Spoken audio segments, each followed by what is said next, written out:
প্রিয় বন্ধুরা, আমি এখন দাঁড়িয়ে আছি একটি ভুট্টা ক্ষেতের বাগানের সামনে। যে ভিডিও ছাড়লেই ফর ইউ। কৃষকের প্রাণ আমাদেরও প্রাণ। কৃষক বাঁচলে আমরাও বাঁচবো, দেশ বাঁচবে।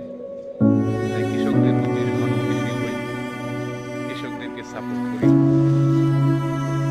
অবশ্যই কৃষিকে ভালোবাসি। যেহেতু আমাদের দেশ কৃষি নির্ভর দেশ,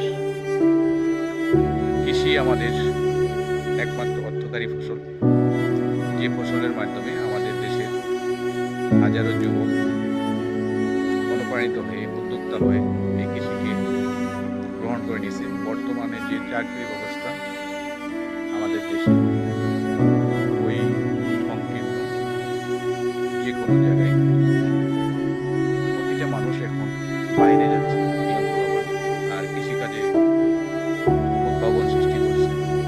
আমার দেশ বাঁচলে আমরাও বাঁচবো, এই স্লোগান আমার। দেশ আগে ঠিক, সব ঠিক। কৃষিতেই আমরা বাংলাদেশ, কৃষি স্বনির্ভর দেশ। বাংলাদেশ ভালো থাকুক, সকলেই ভালো থাকুক।